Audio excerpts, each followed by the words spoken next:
Olá! Muito bem-vindos a mais um ESAcast, o podcast da ESA Campinas. Hoje nós estamos aqui com Mari Pacheco, nossa colaboradora. Estava sumida aqui, né, Mari? Do nosso ESAcast. Seja muito bem-vinda de volta, Mari. Estávamos com saudade de você aqui, viu? Volte mais vezes. Gente, esse é o último episódio aqui da temporada de 2023 e eu quero começar esse episódio agradecendo mais uma vez todos vocês que nos acompanham. Foi um grande desafio, né, Mari? Nós lançarmos o ESAcast, mas como eu tenho dito assim todas as vezes, foi uma enorme felicidade fazer esse podcast e a receptividade de vocês foi um presente para nós. Então, muitíssimo obrigada. Fiquem atentos. Nós estamos preparando grandes coisas para o ano que vem, muitas novidades, mais professores aqui com a gente. E eu quero aproveitar e agradecer todos os professores que tiveram conosco, porque nada disso seria possível sem essa parceria que a gente celebrou e que foi uma parceria mais uma parceria de sucesso aqui para a nossa ESA. Bom, se você está chegando agora, é um advogado, advogada, um curioso ou apenas um estudioso do direito civil, esse é o podcast feito para você. Então já ativa aí o sininho, subscreve o nosso canal no YouTube, ESA_cast, as nossas redes sociais no Instagram, esa.cast e o meu Instagram, msbaroni. Acompanhem todas as novidades, a gente coloca lá um espacinho para vocês mandarem perguntas para os nossos professores, os nossos participantes, e esse feedback, como eu disse, é muito importante para que a gente possa aprimorar aqui o nosso programa, o nosso ESAcast. Bom, agora sim vamos recepcionar o nosso querido convidado, o meu amigo, o renomado juiz do trabalho, Dr. Rodolfo Pamplona. Dr. Rodolfo Mário Veiga Pamplona Filho é juiz titular da 32ª Vara do Trabalho de Salvador, mestre e doutor em Direito das Relações Sociais, especialista em Direito Civil, professor, coordenador de cursos de pós-graduação, especialização e graduação, autor de diversos livros e artigos jurídicos, cantor, compositor, pai de pets, apresentador do talk show Papeando com Pamplona, entre outras tantas adjetivações e qualificações. Então, meu amigo Pamplona, seja muitíssimo bem-vindo ao ESAcast. Uma alegria imensa recebê-lo aqui nessa noite para a gente poder papear agora aqui no ESAcast. Querida Mariana, que bom estar aqui com você. É uma satisfação imensa poder participar nessa noite do ESAcast, aqui com essa companhia tão agradável aqui, dessas duas apresentadoras, meninas super poderosas. E eu estou aqui à sua disposição para a gente bater um papo essa noite e conversar com todos e todas que tiverem perguntas. Vamos conversar. A minha área de atuação é tanto trabalho quanto civil. Pode perguntar, tô facinho, feito o Sidney Magal, me chama que eu vou, e o que você perguntar eu respondo. Estamos à disposição para poder, porque quem não vive para servir, não serve para viver. Muito bom. E é isso aí, já vamos conversar, já vamos começar. Eu ia dizer para ficar à vontade, mas você já está à vontade. Eu já nasci pronto. Para mim é mais ou menos assim. Você aperta o botãozinho, eu começo a falar, então eu fico aqui com essa carinha de sono para do canto, mas aí quando começou a falar, solta aqui, solta a carretilha e estou à disposição para tirar dúvidas, conversar. Há vários temas hoje, nosso corte epistemológico hoje vai ser de direito do trabalho, mas há muitas questões do momento que precisam ser debatidas, talvez esclarecer o público aqui, ter noções. Há realmente questões intricadas que a gente precisa, talvez, de uma forma leve, explicar, porque tem muita coisa acontecendo no mundo trabalhista brasileiro. É verdade. Essa é justamente a ideia do ESAcast, é conversar um pouquinho sobre a sua vida, a sua carreira e sobre direito. Então, vamos começar falando um pouquinho sobre a sua chegada ao direito. Você sempre pensou em cursar direito? Você já tinha alguma inspiração, alguém que te levou até o direito? Como é que foi isso? Olha, a minha ida ao direito foi um pouco casual, sabe? Eu sempre fui aquilo que o pessoal da minha geração chama de um CDF, sabe? O pessoal da geração nova, assim como o Mari, chamam de nerd, né? Mas, na verdade, eu era aquele menino CDF, gordinho, que sentava na frente, prestava atenção, e eu gostava de um monte de coisas, né? Desde o segundo grau, eu dava aula de reforço, no meu tempo a gente chamava de banca, né? Aula de reforço de matemática e de física. Então, eu gostava de várias amplos de atuação e eu nunca sabia direito, assim, o que é que eu ia fazer. As pessoas perguntavam, Rodolfo, você vai fazer o quê? Aí, como eu era bom em matemática, eu pensava, você vai fazer engenharia o quê? Entende? Então, era assim, mas eu não sabia se eu fazia engenharia, direito, composição e regência, se ia ser hippie em Morro de São Paulo, se ia vender miçanga na praia. Então, na verdade, eu acabei indo pelas circunstâncias. Meu pai fez vestibular com 52 anos, né? Ele se formou com 56 e aí ele tinha em direito na universidade que hoje eu sou professor, Universidade Federal da Bahia, né? E ele tinha aquela ideia de uma necessidade de trabalhar com algum âmbito das ciências humanas que tivesse talvez um repertório amplo para atuação. Nós viemos de uma família muito humilde e aí, dentro dessas circunstâncias, eu disse, olha, talvez no campo do direito, com o famoso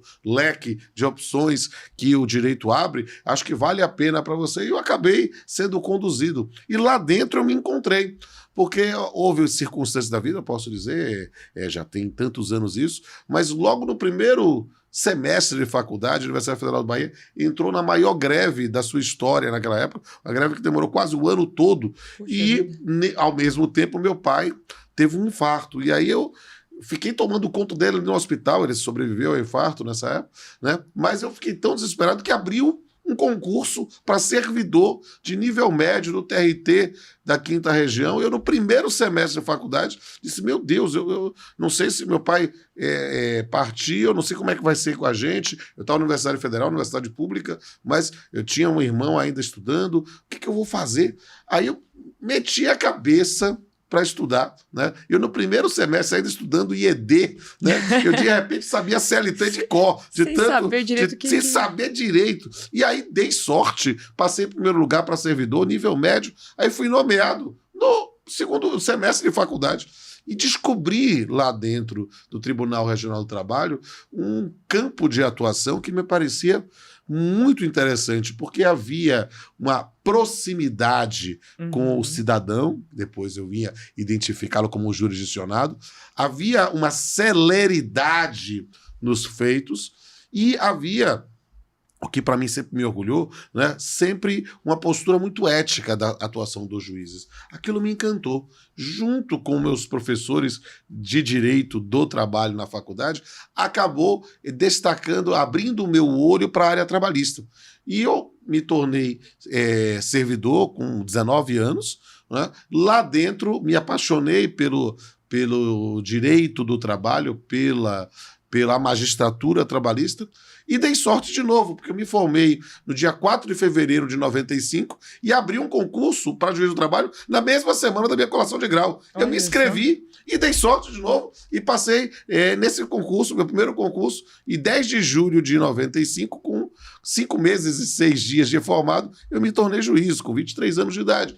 E isso acabou levando a área trabalhista para a minha vida. Só que eu, como eu disse, eu sempre fui um menino estudioso, gostava. E na faculdade eu me apaixonei pelo direito civil.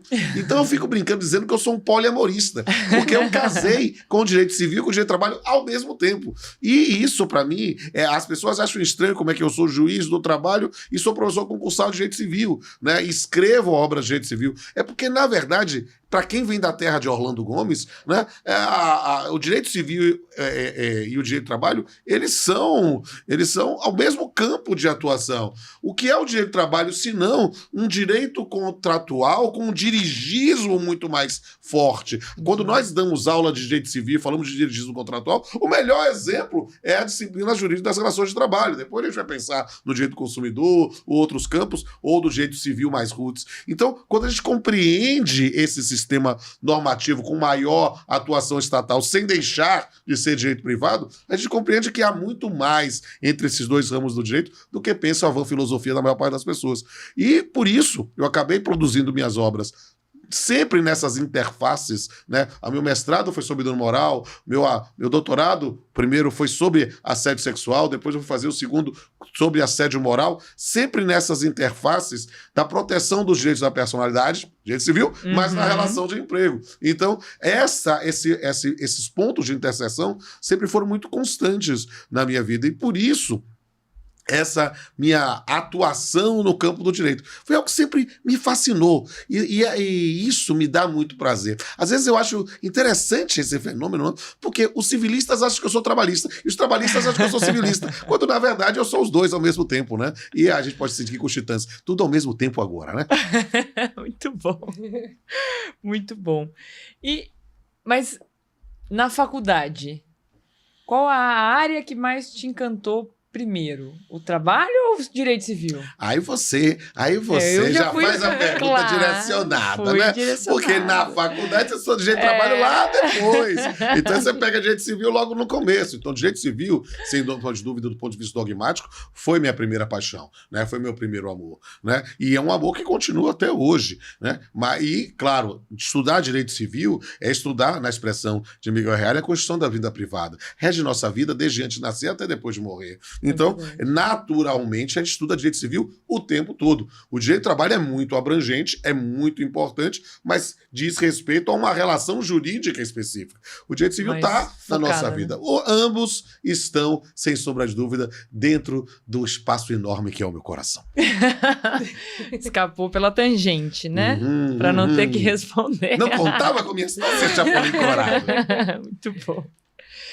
E a docência sempre foi uma vontade sua? Você disse que já dava as aulas de reforço, né? Sim. Sempre foi uma vontade? Isso é algo muito... No ensino superior, muito, né? Que é uma diferente. Isso é muito particular, é muito pessoal para mim. Eu sempre quis ser professor, sabe? Eu digo, eu estou juiz há 28 anos, né? Mas, 28 anos e meio agora, né? Mas eu sou professor. Eu vou me aposentar da magistratura algum dia, se minha geração se aposentar, sabe, sei lá, já te mudou 2 vezes, né? Mas, ou seja lá na expulsória, alguma coisa assim, mas eu vou continuar sendo professor. Ser professor é a melhor profissão do mundo. Pena que paga tão mal, né? Ser professor é ter a consciência de que o futuro do seu aluno está nas suas mãos, né? É ter consciência de que você quem está abrindo, desbravando horizontes. Eu fico perguntando assim, quanto é que eu descobri que eu queria ser professor? Porque eu sempre tive uma vocação para ensinar, para conversar, para esclarecer meus coleguinhas sobre as dúvidas que eles não conseguiam entender com os professores, e sempre fiz isso com muito prazer, desde cedo, né? Mas eu fico brincando e se eu tento remontar o momento que eu disse, não, eu quero ser isso, né? Meu pai, inclusive, brincava muito comigo. Meu pai foi uma pessoa muito humilde, né? Ele foi frentista, foi bombeiro, foi soldado, foi um monte de coisa, e não tinha o 2º grau, e na época, nos anos 70, ele fez o supletivo, né? E entrou na faculdade de Direito, ele queria ser doutor, essa era uma coisa importante. Meu irmão fez 4 faculdades diferentes de administração, não formou em nenhuma, e depois hoje é motorista, e atua, né, hoje fora do país. Eu tenho muito orgulho do trabalho braçal, para valorização do trabalho como um todo, mas eu acabei, como eu sempre tive essa característica de estudar muito, de ler muito, de gostar, meu pai desde cedo já vaticinava, não, Ricardo, meu irmão, esse vai ser rico. E Rodolfo vai ser professor, né? Então, era algo que já parecia natural. Assim, quase como uma missão, uma sina, uma maldição. Mas, eu posso lhe dizer, e aí é aquela coisa de como a arte influencia a vida. Eu posso lhe dizer que eu tomei consciência que eu queria ser professor quando eu vi um filme em 1990, de 89 para 90. Um filme chamado Sociedade dos Poetas Mortos. Eu devo ter visto esse filme umas 15 vezes. Chorei em todas. Mas eu me lembro que a primeira vez que eu vi esse filme, isso impactou a minha vida de tal forma, porque o professor, a arte de ser professor, né, é de inspirar as pessoas. É verdade. De acreditar que você pode mudar o mundo. De acreditar que pode mudar pelo menos o mundo daquele seu aluno. Eu brinco com frequência que o professor precisa aprender a conjugar alguns verbos. E talvez numa sequência seduz, induz e deduz. Um professor precisa seduzir seus alunos, para que eles se apaixonem por aquilo que a gente ensina. Com certeza. O professor precisa induzir seus alunos a pensar, para que eles, sozinhos, possam deduzir suas próprias conclusões. Sabe? Eu acredito nisso. Eu acredito realmente que a educação muda o mundo. A educação muda o mundo de cada um. A educação muda a vida. E proporcionar a educação é ser professor. Com certeza. Muito lindo, é verdade.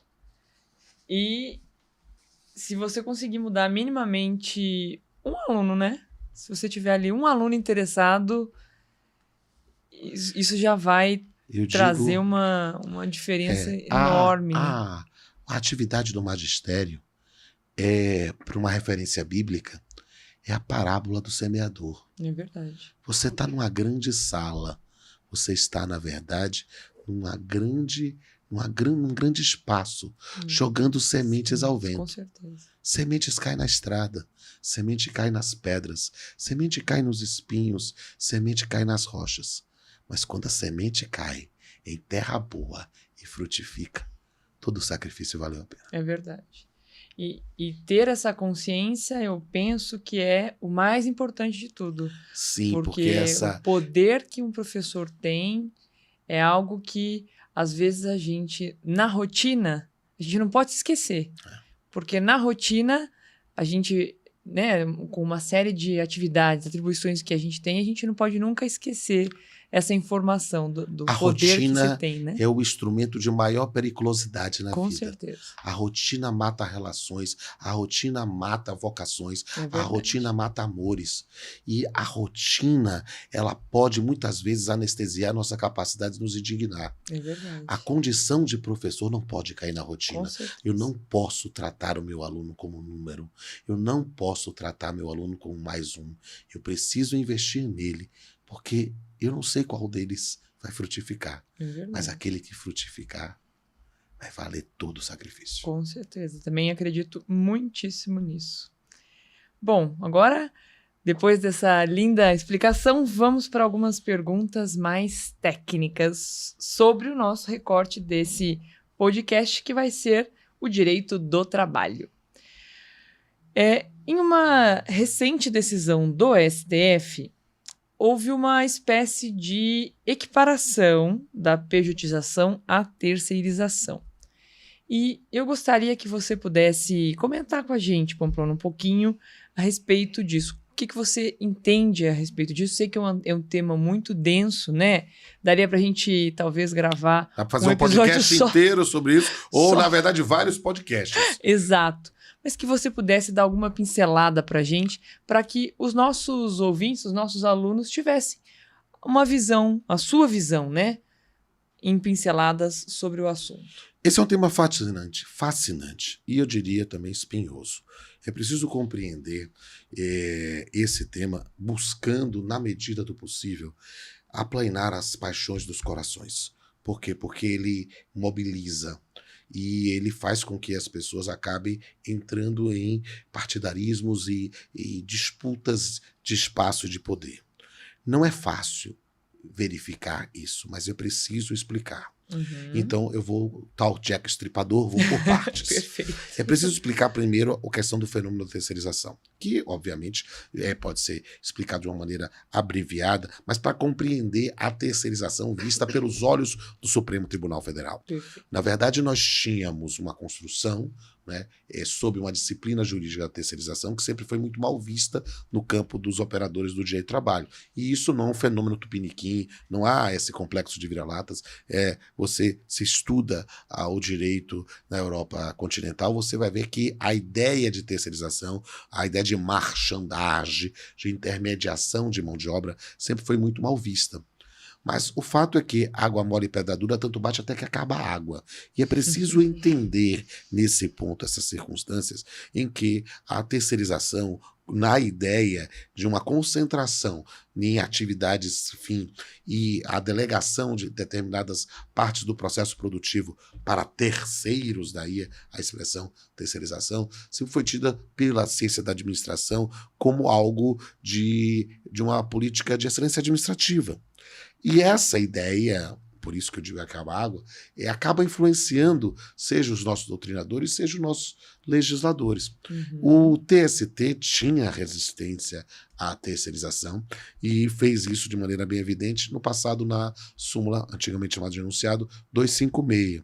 Trouxe isso quando houve, digamos assim, uma perspectiva mais ampla no enunciado, depois súmula 331, né, admitindo a terceirização, né, como uma possibilidade, pensando em atividades específicas com normas legais próprias, principalmente no trabalho temporário, na atividade de vigilância, né, que é a segurança armada, e trazendo um conceito da administração, um conceito emprestado de atividade meio, e admitindo nisso.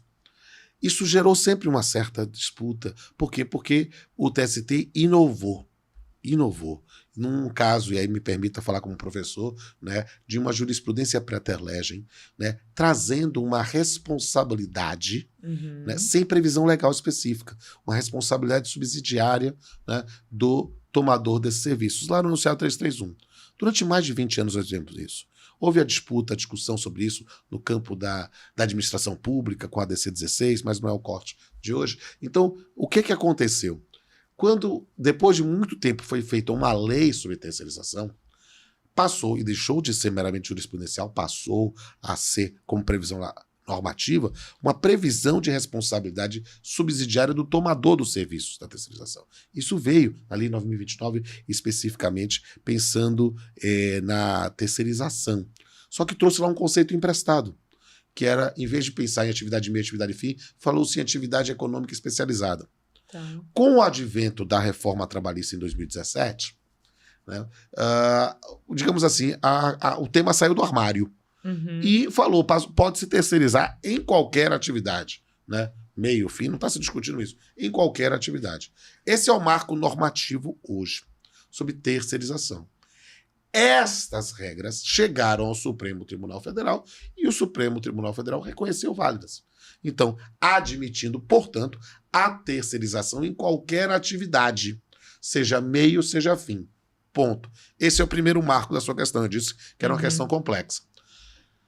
Paralelamente a essa ideia de terceirização, nós temos um fenômeno, que é um fenômeno econômico, né, de substrato econômico, evidentemente, mas com reflexos jurídicos, que é o fenômeno da pejotização, que é, na verdade, um desdobramento sobre de PJ mesmo, de pessoa jurídica.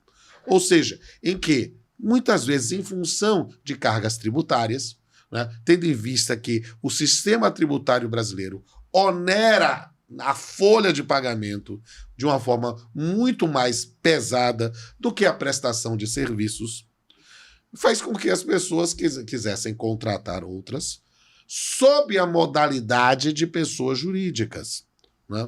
E, nesse ponto, com uma carga tributária menor. Dizendo, você vai receber valor melhor do que o valor do salário, posso pagar melhor nesse ponto. Mas perceba, sem o sistema protetivo que acompanha no Brasil a relação de emprego. Então, o PJ pode ganhar uma remuneração mensal a priori, mas não necessariamente, maior do que o empregado, porque o empregado vai ter toda a folha de pagamento e dinheiro não dá em árvores. Você vai imaginar também toda a preparação autuarial para pagamento de FGTS, um terço, pensar um dozeavos de 13º, um dozeavos de férias, um terço de férias e todos os, chamados assim, penduricários do sistema de proteção normativo trabalhista brasileiro. Então, a gente vê, é muito melhor fazer isso. E, claro, houve aí uma campanha, há uma campanha, evidentemente, de parte da mídia, de não, vale muito a pena você sair da CLT, dessa prisão da CLT, e vá para a prestação de serviço como se fosse a panaceia, Exato. a solução para todos os males, olha só. E isso, na verdade, é um canto de sereia. E aí, o que é que acontece? Nós temos esse fenômeno. É um fenômeno que, quando você pensa em alguém com uma alta remuneração, a contratação desta forma parece realmente que alguém tem poder de barganha. Quando você pensa, por exemplo, vamos pensar no mundo artístico, futebolístico, um grande jogador de futebol, né, muitas vezes ele não é contratado como empregado. Ou ele tem lá uma participação como empregado de um salário muito baixo, e tem toda uma quantidade de pagamentos em função de patrocínios, ou seja, pagamento por terceiros, ou uma situação, muitas vezes, pagamento em forma de direito de imagem. Então você tem, dentro desse ponto de barganha, alguém com capital econômico suficientemente para supostamente negociar. Perfeito. E aí você tem essa figura lá, distante, que recebe de remuneração valores que eu nunca vou receber em toda a minha carreira como magistrado, ou como professor, ou como escritor, o que quer que seja. E aí nós trazemos essa referencial e vamos puxar isso para a prática. É possível, com um indivíduo com esse alto padrão remuneratório, imaginar esse tipo de negociação, esse tipo de barganha? Evidentemente que sim. Por mais que possa nem ter cultura ou formação em geral para lá, mas o que ele ganha, né, com um mês ou uma remuneração de um mês, é suficiente para ele ver o resto da vida. Se ele tiver um planejamento econômico, ou um empresário, ou alguém que seja fazer isso, ótimo. Aí a gente vai baixando esses valores. E aí o que é que acontece? Na lógica do exemplo absurdo lá do extremo, o indivíduo vai pensar, não, se ele pode, vai passando. E aí nós temos esse fenômeno da pejotização vindo com altos empregados, ou altos trabalhadores, ou trabalhadores qualificados. E aí eu costumo dizer que em determinadas cidades ou estados do nosso país é mais fácil achar um mico-leão dourado do que um médico empregado em um hospital privado. Porque todos são contratados como pessoa jurídica, Exato. ou às vezes como cooperativados, ou com outras modalidades, né, de remuneração dessa forma. E aí você diz, não, mas um médico pode ter uma remuneração muito grande, tal. Aí começa a lógica de pagando bem quem mal tem. Exato. E de repente você vai baixando isso. E de repente todo mundo começa a ser contratado e passa a ser requisito para a contratação, contratar não via CLT, mas via ou pessoa jurídica, ou cooperativa, ou contrato de prestação de serviço, porque nós, professores de direito civil, sabemos, você não precisa ter uma pessoa jurídica para assinar um contrato de prestação de serviço. Você pode começar com pessoa natural. A carga tributária é pesada, mas você pode. Claro. E aí as pessoas começam a querer fugir, bota entre aspas, múltiplas aspas, da CLT, para ir para a contratação sob essa modalidade. E aí, de repente, o indivíduo vai ser contratado para auxiliar de escritório e precisa abrir uma MEI. Exato. Por quê? Porque fica toda a lógica de achar que esse universo blinda da atuação do direito do trabalho. E aí, o momento que é sensível em relação ao Supremo Tribunal Federal. O que é que está acontecendo? Quando o Supremo reconheceu a validade da terceirização na atividade fim e reconheceu para altos padrões remuneratórios a ideia da possibilidade de pejotização, dessa liberdade de negociação, vamos puxar mais uma fonte normativa. Na malfadada reforma trabalhista de 2017, criou-se a figura do hipersuficiente, com um padrão remuneratório muito alto, o dobro do teto do benefício da Previdência Social, não é tão alto assim. Exato. E aí disse, olha, esse pode negociar tudo. Mas não é tudo, porque há coisas que são inegociáveis na relação de emprego. Aí, como ele poderia negociar tudo? De repente, entende-se que o tudo é tudo mesmo, até não ter vínculo. E aí, digamos assim, aquilo que ia lá no alto já está baixando. E o problema hoje tem sido essas decisões do Supremo Tribunal Federal que não veem as peculiaridades do caso concreto. Se desvirtua o instituto. Por quê? Porque aí o que é que acontece? Você afasta o direito do trabalho. Porque qualquer um que formalizar uma pessoa jurídica já estaria fora do campo de atuação do direito do trabalho.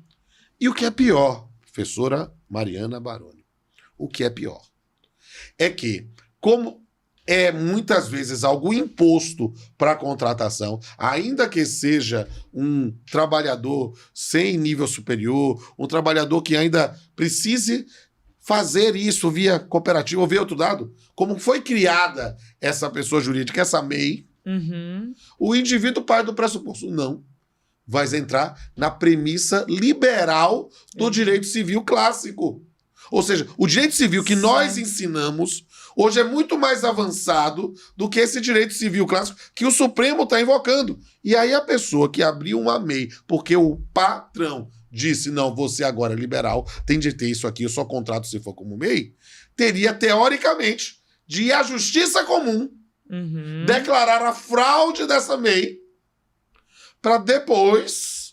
E talvez a Justiça do Trabalho dizer, ó, foi declarada a fraude, eu vi isso. Então isso, se esta tendência, vou chamar de tendência, mas vamos pensar, e o único direito verdadeiramente inalienável é o direito de ter esperança. Vamos ter a esperança de que isso não seja uma tendência, embora pareça ser uma tendência, né? Do Supremo. For nesse sentido, você esvazia o direito de trabalho no Brasil. Sim. Você esvazia o direito de trabalho no Brasil. E o que é complicado? Aí eu vou trabalhar em termos de Richard Posner, de análise econômica do direito. Quando você pensa num sistema normativo que autoriza o esvaziamento do direito de trabalho, você vai quebrar de forma indireta a Previdência. É verdade. Porque o sistema previdenciário brasileiro está calcado no custeio em função da folha de pagamento. E as pessoas não entendem que elas entram numa lógica boba, que é quase a lógica de um contrato social, de imaginar, não, eu estou recolhendo hoje para a minha aposentadoria daqui a 20, 30 anos. Mentira! Você está recolhendo hoje, no princípio da solidariedade, para pagar a aposentadoria que está hoje. Exatamente. Porque quem vai pagar a sua aposentadoria daqui a 20, 30 anos, em tese quem está contribuindo lá. Só que não vai ter contribuição, porque não vai ter relação de emprego. E aí vai ter uma necessidade de readequação, claro que estou sendo apocalíptico, de uma reconstituição do sistema de custeio da Previdência Social.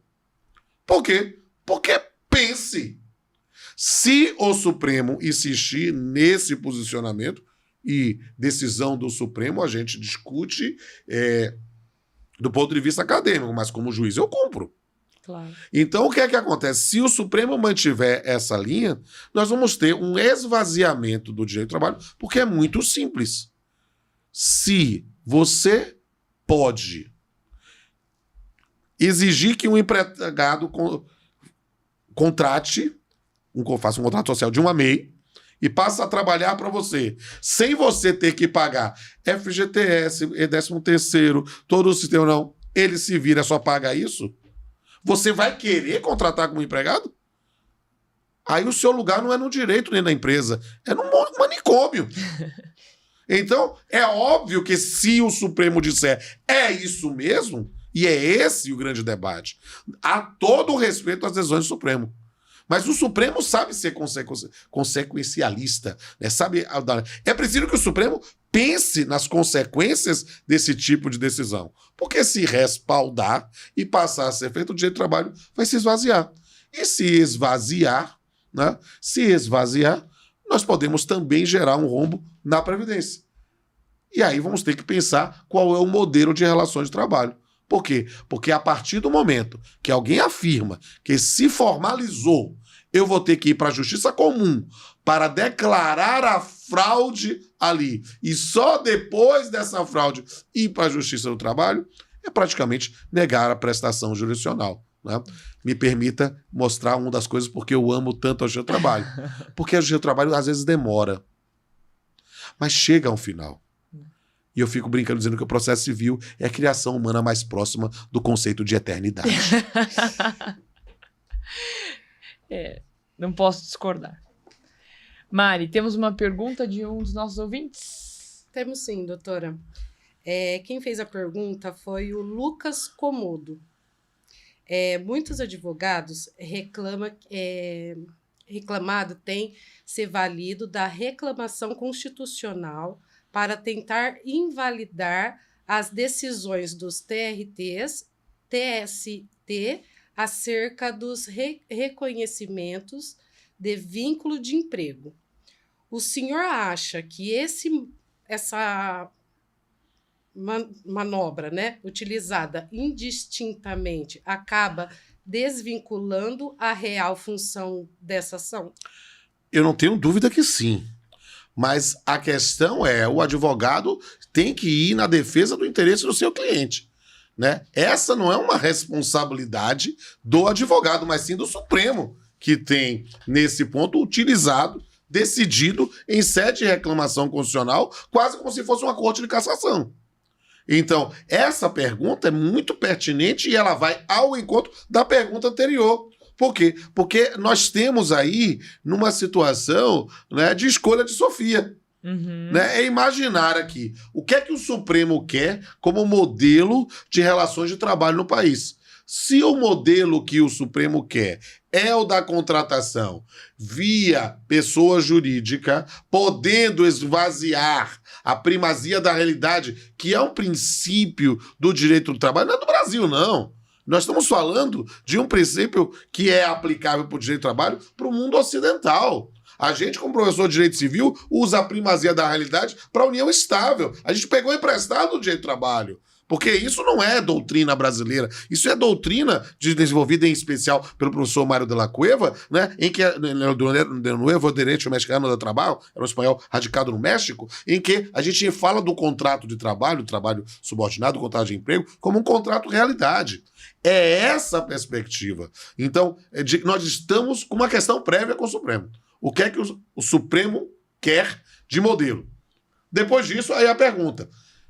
Imagine que ele mude disso. Ele vai continuar utilizando a reclamação constitucional dessa forma, porque a reclamação constitucional tem virado, na prática, uma maneira de abreviar a ida ao Supremo Tribunal Federal.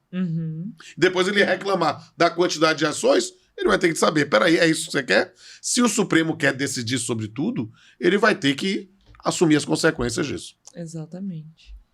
Tá criando o caminho, né? Recentemente, nós tivemos algumas, né, discussões acerca do reconhecimento ou não do vínculo de emprego dos trabalhadores do Uber, né, do aplicativo. Já que parte dos argumentos caminha no sentido de que o Uber é quem define os repasses, o preço das corridas, a forma de prestação de serviço, etc. E, no outro sentido, a argumentação é de afirmar que não tem subordinação, não tem fiscalização, não há ordem ou qualquer equivalente nesse sentido. Esse é um debate muito complexo, atual e também bastante profundo. Mas essa, com certeza, é uma tendência que se verifica no direito do trabalho para o futuro e não só para o futuro, acho que é um futuro muito próximo, né? Talvez até atual já. Como é que você vê que a Justiça do Trabalho vai se adaptar a essas tendências, a esses trabalhadores de plataformas digitais? O tema dos trabalhadores de plataformas digitais, é um tema também espinhoso. É um tema complexo. Por quê? Porque, de fato, o modelo de trabalho em plataformas digitais não se enquadra na concepção tradicional de modelos fordistas, tayloristas, ou o que quer que seja. É algo que serve tanto para o indivíduo que vive disso e trabalha o tempo todo para conseguir a subsistência, quanto para alguém que apenas dirige meio turno 2 ou 3 vezes por semana. Às vezes de final de semana. Ou seja, nós temos, assim, literalmente, situações fáticas diferenciadas. E que gerariam potencialmente soluções diferenciadas na atuação pelo Poder Judiciário. Há uma questão prévia. E a primeira pergunta que você fez foi tão profunda que eu tinha que fazer essa resgate sempre dela, porque há essa discussão referente à contratação via pessoas jurídicas. E isso, muitas vezes, pode ser um entrave para um enfrentamento da questão trabalho com plataformas digitais. E isso, o fenômeno da uberização, mas perceba que o Uber é uma empresa, não é a única forma de plataforma digital. O trabalho por plataformas digitais, ele carece de uma disciplina normativa satisfatória no mundo todo. Quando a gente estuda, por exemplo, a Grã-Bretanha, a gente verifica que lá há um tratamento diferenciado para duas modalidades de trabalho. O employee, que seria o nosso empregado, e o worker, que seria um trabalhador em geral, né, mas que não seria um empregado. E houve um enquadramento dos trabalhadores da plataformas no worker, o que mostra que há não são prestadores de serviço autônomo no sentido estrito. Mas ninguém pode dizer, claro, aos aspectos ideológicos, aos aspectos do entendimento, que todo e qualquer trabalhador de Uber é necessariamente um empregado. Ele até pode ser, mas não necessariamente todo é. Então, eu prefiro responder essa questão talvez mais como pensador do direito do trabalho. E talvez como uma dica, hashtag fica a dica, para um legislador. Né? Porque talvez a melhor forma seja dar um tratamento previdenciário e assistencial mais minudente ao trabalhador das plataformas, porque o enquadramento como empregado ou não vai depender de circunstâncias de análise de fato. Perfeito. Então, é muito mais útil e é muito mais relevante socialmente imaginar que possa-se ter alguma forma, ainda que com contribuição ou não, e esse é um outro elemento complicador, e eu posso mostrar as complicações daqui a pouco, né? Mas que possam garantir a esse indivíduo, e pensando também no consumidor, que ele não trabalhe 14 ou 16 horas por dia e vai conduzir você para sua casa e pode dormir no volante. Ter algum tipo de controle ou de limitação que impeça um trabalho que possa levar a uma sobrejornada, independente de vínculo empregatício ou não, né? Que possa levar à extenuação. É preciso pensar na segurança do próprio trabalhador, mas também dos consumidores. É preciso pensar nas situações da infortunística, dos acidentes, e nesse ponto todo um sistema previdenciário, porque se ele pode recolher, ele recolhe como contribuinte facultativo, ou não, ele é obrigatório, mas ele não recolhe mês a mês, porque não tem folha. O sistema brasileiro de recolhimento de folha gerou um sucesso porque se coloca o empregador como substituto tributário. Exato. E aí, nesse ponto, ele recolhe. Ele recolhe não é pagando só a parte dele, é pagando a parte do empregado, que aí ele desconta do empregado. Porque ele não está descontando, ele está compensando. Então, é preciso pensar alguma forma que integre o trabalhador em plataformas ao sistema de previdência, ao sistema assistencial e a um sistema de controle da dignidade do trabalho. Muito antes, talvez, de dizer numa briga, porque fica parecendo... Nós estamos em Campinas, né? Então, fica parecendo... Como é o jogo Ponte Preta e Guarani, né? Fica parecendo... é os que torcem para aqui para ter vínculo e que não torcem para ter vínculo. Fica essa dualidade que a política brasileira ficou impregnada disso desde 2016 para cá. Então, a gente está nessa coisa. É o meu time e seu time. Poxa, a gente tem que imaginar que o time é o time da sociedade. A gente tem que pensar, não é só... Porque eu, como usuário de Uber, prefiro usar o Uber porque eu pago menos, eu sou bem atendido, eu posso fazer isso. Mas vem cá, eu preciso imaginar isso no benefício para a própria sociedade. E para que aquele indivíduo não se torne um escravo tecnológico. Então, a questão é muito mais profunda. Senhor legislador, senhora legisladora, se quiser que eu vá debater isso no Congresso Nacional, eu tô facinho, feito de Cinemagal. Me chama que eu vou. Muito bom. Mari, temos mais perguntas? Sim, agora a pergunta é da Francine Gurgel. O STF tem afastado o vínculo de médicos PJ, advogados PJ, sob a alegação de hipersuficiência, muito embora os artigos 2º e 3º da CLT não falem nada sobre o tal requisito. O que o senhor acha sobre isso? Bem, essa é uma questão que dialoga com a nossa primeira questão de novo. A questão da hipersuficiência diz respeito à figura trazida em 2017 pela reforma trabalhista do indivíduo que teria diploma de nível superior, como esses, e que receberia uma remuneração acima do dobro do teto de benefícios da Previdência Social.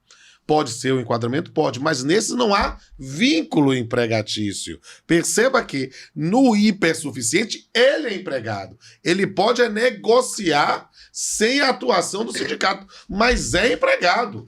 Ou seja, ele pode se enquadrar no artigo 62, não ter limitação de jornada, ele pode ter outros aspectos, mas o mínimo civilizatório, patamar civilizatório mínimo, na expressão do ministro Maurício Godinho Delgado, está lá na CLT como ponto. Isso não se negocia. Nessa situação, há, digamos assim, uma referência ao hipersuficiente, mas, na verdade, há a questão prévia da contratação via PJ. Perceba que a ideia do hipersuficiente é um argumento acessório de dizer, olha, se ele empregado fosse, ele seria um hipersuficiente, já que ele poderia negociar tudo. Mas ele não pode negociar a inexistência da relação de emprego. Então, é o elemento aqui a afastar. Enquanto o Supremo mantiver essa diretriz de que tem uma contratação via PJ, está fora da Justiça do Trabalho, né? Essa é uma tendência cada vez mais comum no que diz respeito à dúvida da nossa colega. Eu permitindo aquelas arroubos, né, de ousadia mesmo, a impressão que dá quando a gente lê algumas decisões, é que é decisão indexada. Sabe como é que é? Temos lá a previsão original referente a PJ. Aí coloca PJ. Apareceu uma PJ, ele não analisa se tem fato ou não. E aí bota tudo na mesma tábula rasa, na mesma cesta. Então, se a diretriz que partir em decisão do Supremo se cumpre, pode-se questionar do ponto de vista acadêmico. Mas se essa for mesmo algo que pode se tornar uma tendência a ponto de velar, por exemplo, uma súmula vinculante, eu vaticino. Pode ser o fim do direito do trabalho no Brasil. Isso é uma preocupação. Vamos assim, falando de tempos, infelizmente, ainda próximos, espero que isso não seja um problema, mas que o Supremo mudou. Dizia-se que a Lava Jato era o fim do processo penal do Brasil, ou é a transformação quase num processo penal do inimigo. E o Supremo, no primeiro momento, ratificou isso. Depois o Supremo mudou de ideia. Então eu prefiro acreditar, para criar uma frase, que só não muda de ideia quem não tem ideia para mudar. Então, parece-nos que o exercício da crítica acadêmica, a busca de abrir os olhos das consequências de determinada decisão, é, nesse momento, o Cruzeiro do Sul. É a estrela polar. É o nosso norte ou o nosso sul para poder mostrar ao Supremo que talvez seja a hora de mudar o direcionamento. É um ponto de alerta total, né? Uhum. Mais perguntas, Mari? Sim, doutora. A Mari tá perguntadora hoje. Hoje a Mari tá poderosíssima. Tema muito instigante, né? O que o senhor, antes, né, quem fez a pergunta foi o Glaucio Sete. O que o senhor entende a respeito das provas digitais como geolocalização, ofício às empresas de telefonia, por exemplo, não esbarraria na questão da invasão de privacidade, não ferem o direito de personalidade do trabalhador? Essa é uma questão muito importante, Mari. E digo mais, eu como juiz atuo em processos dessa forma. E eu tenho determinado produção de prova nesse sentido, mas quando há essa invocação, eu automaticamente converto o processo em segredo de justiça. Há um potencial de violação de direitos da personalidade, um potencial, se isto for feito de maneira leviana. Né? Imaginar que posso pedir quebra tudo e informa tudo. Imagine você tem um empregado que tenha uma família paralela, ou sei lá, que tenha uma relação paralela, Ou o empregado que tem outro posto de emprego, não tenha nada a se discutir ali. Você verificar todos os campos de atuação, há uma violação evidente para mim de uma privacidade e uma discussão que não está nos autos e que de repente vai ser colocado no ventilador. É preciso entender que há sim, mas o campo, nesse ponto, é de restrição aos autos. E há nesse dado um elemento que, se for, e aí eu confesso que eu também atuo nessa forma, eu determino a produção de prova, mas se esta prova supostamente não demonstrar o que eu demandado fazer, eu condeno litigância de má-fé. Porque é preciso não vulgarizar uma quebra, uma relativização de proteção de direitos da personalidade. E, nesse caso, deve-se atuar firmemente. Agora, só uns colegas que tem a Dani Bertacchini, aqui da 15ª região, a Ana Paula Misculin, e lá da 18º, o Platão, eles têm um livro excelente sobre provas digitais, e eles, nesse ponto, eu me lembro que eles dizem, olha, você pode fazer uma delimitação temporal, verificar qual o horário, verificar determinado, e evita isso. Sabe, às vezes, o que é complicado? É o que eu chamo de cultura de formulário. O indivíduo soube que podia pedir quebra de geolocalização e aí começa a pedir porque está na moda. Às vezes você consegue obter a mesma prova de outra forma, sabe? Às vezes você utilizando o cartão de Vale Transporte, eu não sei como é que chama aqui em Campinas, mas o Smart Cartão, alguma coisa do gênero, você pode ver o horário que o empregado está indo e voltando do trabalho. Se ele vai de ônibus. Uhum. E ele usa aquele negócio o dia todo, você obtém, pode ver, porque... não, mas pode ser que num dia ele saiu para ir para o shopping. Sim, você vai ver a diferença de dia em um ou outro dia. Então, você pega por amostragem, você trabalha nisso e pode negociar. O que a gente precisa entender é que a finalidade do processo é tentar resgatar o que deveria ter sido cumprido na relação jurídica de direito material. Ou seja, no final das contas, a gente quer saber somente a verdade. E não tornar um jogo para tentar ver quem é que consegue intimidar a outra parte para não produzir a prova. No episódio passado, nós estávamos falando sobre processo civil, execução e falamos sobre medidas atípicas. A gente recebeu aqui o professor Elias Marques de Medeiros Neto. E é um tema também espinhoso no processo civil, essa questão das medidas atípicas. Mas a gente conversou uma questão muito próxima disso, que estamos falando aqui agora, que é a criatividade do advogado, como é importante a criatividade, claro que dentro de uma razoabilidade e do caso concreto, mas como é importante que o advogado tenha essa criatividade, porque é isso, você consegue provar a mesma coisa às vezes, de uma forma diferente, sem que você tenha que talvez esbarrar num tema sensível, e levar isso ao juiz, porque o juiz também fica limitado àquilo que é levado a ele. Exatamente. Né? Então, os advogados, por isso a importância do estudo, não parar o estudo, se aprofundar, né? Cada vez mais. E a gente precisa, às vezes eu realmente fico assustado, porque acaba virando moda. Então o indivíduo, então eu posso me valer de medidas atípicas. Aí todo mundo quer pedir sequestro de passaporte, carteira de habilitação, eu digo, pra quê? Exato. Demonstre isso. Porque se o indivíduo diz, não, o executado está ostentando nas redes sociais viagem para fora do país quando diz que não tem dinheiro, aí eu sequestro o passaporte dele. Isso. Eu digo, eu quero entender de onde você está conseguindo. Mas perceba, se eu não tenho, você gera somente uma situação que não é um método coercitivo, é um método de constrangimento. É uma punição. Né? Exato. Então, é preciso lapidar com arte de ourives, né, para não desvirtuar. Exatamente. Bom, para finalizarmos essas perguntas técnicas, quais seriam, então, os critérios da CLT, já que os seus 2 doutorados, né, são nessa área de indenização, os critérios da CLT para arbitramento da indenização por danos extrapatrimoniais. Esse é outro tema que é sensacional e é objeto, inclusive, de decisão do Supremo Tribunal Federal. nós temos essa matéria hoje de maneira muito mais tranquila depois das decisões do Supremo, né, no julgamento das ADIs 6050, 6069 e 6082. Por quê?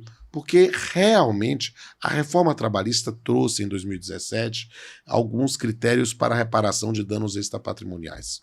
Sim, e eu não tenho problema com parametrizações. O problema é que fez de uma forma muito ruim, de uma forma com viés discriminatório, de uma forma que trata o mesmo dano como tarifações diferentes, ou parametrizações diferentes, se é um auxiliar de serviços gerais ou gerente. Então, quando você usa o salário contratual, você não está pensando na violação, mas sim numa circunstância baseada na remuneração. E isso é algo que precisa ser melhor trabalhado. E tanto foi que o Supremo Tribunal Federal, no julgamento dessas ADIs, eles, em vez de julgar inconstitucional, ele saiu pela tangente, dando uma interpretação conforme. Uma interpretação conforme que diz, no final das contas, que, olha, você pode pensar nesses critérios, né, mas como uma sugestão. E o juiz pode continuar fixando a reparação de danos morais por arbitramento. No final das contas, ele disse, pode ficar tudo como dantes no quartel de Abrantes. Por quê? Porque se você estava ignorando ou você não usava, se você considerava, é constitucional, tá como sugestão, hashtag uma sugestão. Mas ninguém usa. Então, na verdade, a gente deveria levar mais a sério isso. E mais, não somente a sério isso, mas pensar no sistema normativo como um todo. Uhum. Por que isso para a relação de emprego e não para as relações de consumo ou para as relações civis como um todo? Vamos enfrentar a questão com seriedade e buscar parametrizações de reparação de danos morais para todo o sistema brasileiro. E não pensar num tratamento diferenciado da relação de emprego a isso. E dentro da relação de emprego, não separar em função do salário de cada um dos trabalhadores. É o tema. Muito bom. Que conselhos você daria para os jovens advogados e estudantes que estão nos ouvindo? Meu amigo, minha amiga, você que está nos ouvindo, eu digo, eu acredito no estudo. A maior dica que eu posso lhe dizer é estude. O estudo emancipa. Eu sou juiz, eu sou escritor, eu sou professor, né? Mas o que eu posso lhe dizer, de tudo que eu vivi, eu não nasci em família rica, eu não ganhei na loteria, eu não casei com uma mulher rica, eu vivi, e estudei e trabalhei. Consegui o meu lugar ao sol. Por que você não pode? Você pode. Então estude. Sabe, não ceda às tentações do trabalho fácil, do esqueminha, do chat GPT. Você precisa aprender a pensar, aprender a escrever, aprender a debater. Se você seguir essas orientações que eu estou lhe dando, eu aposto que daqui a alguns anos você vai chegar para mim e eu vou ter o prazer de te conhecer pessoalmente e você vai dizer, professor, você estava certo. Excelente. E agora nós temos um quadro aqui, que é um bate-bola, que eu vou te fazer algumas perguntas e você me diz as primeiras informações que vierem à sua mente. Então, vamos lá, Pamplona. Diga pra gente, um hobby. Um hobby, eu tenho um monte, mas se eu puder pensar uma palavra, ou uma frase, ou uma ideia, eu tenho o hobby de colecionar. Eu adoro colecionar, eu sou um metódico. Eu coleciono pratos, eu coleciono cachorros, eu sou pai de 8 pets, né? Eu coleciono canecas, eu vou ganhar caneca, inclusive, da Eza aqui. Caneca né? sim. Coleciono imã de geladeira, coleciono quadros da Santa Ceia, coleciono poesia, eu coleciono experiências de vida, sabe? Eu acho que esse é o meu hobby. Eu gosto de viver intensamente e colecionar cada momento que tocou o meu coração. Muito bom. Uma vontade. Uma vontade. Nesse momento emagrecer, sabe? Porque a minha vontade mesmo no coração é viver cada vez mais, sabe? Eu já dobrei o cabo da Boa Esperança, eu já passei dos 50 anos. Eu já estou numa idade em que eu tenho potencialmente mais passado do que futuro. Claro que a gente acredita na medicina, a gente acredita nas vitaminas, a gente acredita nos tratamentos médicos, mas eu já vivi o suficiente para ver amigos meus partirem. Então, eu gostaria de viver mais. Então, para viver, eu preciso ter qualidade de vida. E para ter qualidade de vida, eu vou ter que emagrecer um pouquinho. Uma inspiração. Uma inspiração. Eu tenho várias inspirações. Mas como eu sempre sonhei em ser professor, as minhas maiores inspirações são os meus professores, né? Eu sou um cara que acredita em gratidão, pena de morte no coração.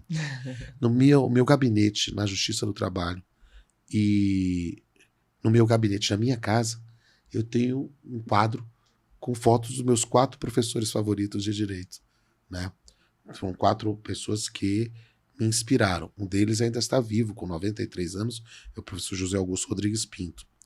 Os outros foram o professor Antônio Carlos de Oliveira, meu professor de previdenciário, né, IED, o professor Divaldo Boaventura, que ele gostava de dizer, ó, olha, hoje meu maior título é ser pai do Daniel Boaventura, né, que foi meu colega lá no colégio. E o 4º professor, que eu deixo para o final, foi mais uma inspiração, que era Calmon de Passos. Eu fui assistente do professor Calmon de Passos durante 4 anos. Ele era um monstro da retórica, da argumentação, do debate. E eu adorava, porque eu sou um homem grande, e Calmon era pequenininho. Ele olhava assim, ele parecia uma formiga atômica, né? Mas ele, quando começava a debater, ele se transformava. Era um tribuno encantador. Então, na sala de aula, debater com ele, ele nos deixou com perto dos 90 anos, com 80 e poucos anos. Até a véspera, ele morreu. Às vésperas ele fazia uma viagem para uma conferência no Rio Grande do Sul. Olha só. Ou seja, ele trabalhou até o momento de partir. Porque ele inspirava.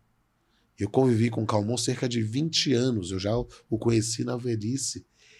Eu nunca vi uma palestra de Calmon que ele não fosse aplaudido de pé. Então, essa inspiração eu quero para a minha vida. E quem sabe, quando eu ficar mais velhinho, e eu quero ficar bem velhinho, alive and kicking, algum aluno não diga isso de mim. E uma frase? Eu já disse ela hoje. Quem não vive para servir não serve para viver. Eu acredito, sabe? A professora Mariana Baroni é uma professora encantadora, faz parte de um dos projetos que eu tenho, que é o Projeto Civil e Debate. Eu a conheci no âmbito dos professores do Direito Civil. E eu passei hoje o dia todo trabalhando. Eu dei aula o dia todo. Eu gravei hoje um curso completo de Direito de Família. Estava em Valinhos. E ela disse, meu amigo, eu preciso gravar um podcast. Eu disse, eu venho. Porque eu sei o quanto uma iniciativa de vocês, de um podcast, é importante para os profissionais. Isso aqui serve à comunidade jurídica. Parabéns à ESA por essa iniciativa, parabéns a vocês, parabéns a Mariana. E eu disse, minha amiga, você me chamou, eu venho. Eu tô cansado, eu tô meio grog ainda, né? De trabalhar o dia todo, tô meio rouco, minha voz é bem mais forte que isso, né? Nem cantei assim. And now the end is near, and so I face the final curtain. Mas eu vim, porque quem não vive para servir, não serve para viver. Muito bom. E agora sim, uma mensagem final para os nossos ouvintes, para a gente encerrar com chave de ouro o nosso podcast. Mais do que isso, mais do que tudo que eu falei, ou talvez reforçando tudo que eu falei, eu digo a você, meu amigo, a você, minha amiga, acredite no direito. A gente vive um período complicado na história do mundo e do país, em que as pessoas questionam as instituições, questionam as pessoas que exercem papéis nas instituições. Mas o direito está acima disso tudo. Sabe? Há uma alegoria religiosa muito comum, dizer que a gente precisa resgatar o primeiro amor. Todo mundo que fez direito, ou que faz direito, tem num primeiro momento o primeiro amor, a ideia de justiça. E às vezes as pessoas esquecem disso e vulgarizam e entram na rotina. É verdade. Não deixe a rotina tomar a sua vida. Sabe, Eu falei brincando hoje. Água mole, pedra dura, tanto bate até que acaba a água. Não deixe que a água acabe na sua inspiração todo dia de realizar a justiça. Eu acredito nisso. Espero que você também. Muitíssimo obrigado. Espero que vocês tenham aproveitado tanto que nós aproveitamos aqui. Encerramos esse ESAcast com chave de ouro. Encerramos o nosso ano de 2023 aqui também com chave de ouro. Pamplona, muitíssimo obrigada. Fez aí uma via crucis para estar aqui, né? Nem almoçou para conseguir estar aqui no horário que nós combinamos. Então, eu agradeço imensamente, meu amigo, por isso. Mari, muitíssimo obrigada também por aceitar esse desafio de estar aqui comigo. É um prazer imenso.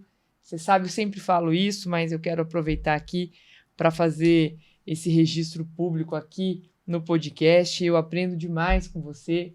É um prazer imenso poder compartilhar o trabalho na ESA e compartilhar o podcast com você e com a Luísa. Muito obrigada pelo acolhimento desde o primeiro dia que eu entrei na ESA até hoje. É um prazer imenso para mim. E saber que você topou esse desafio é um motivo de muita alegria para mim também, viu? Obrigado a todos que nos acompanham, a audiência de vocês, os feedbacks, o carinho, as mensagens que a gente recebe.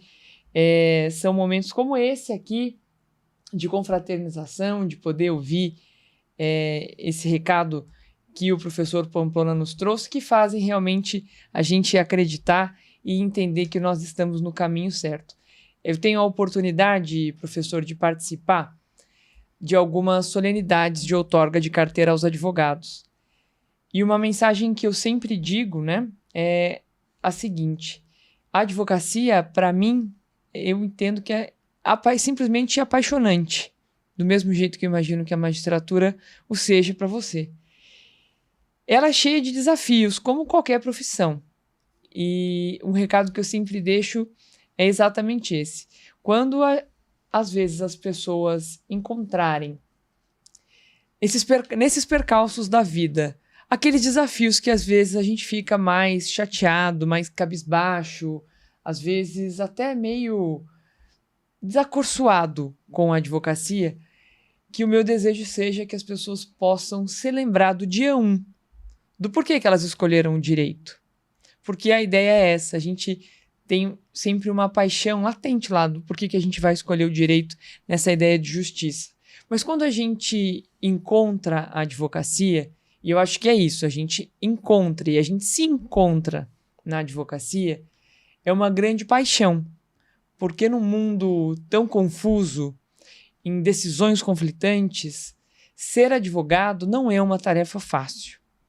Fazer essa ponte entre o judiciário abarrotado também, e o jurisdicionado.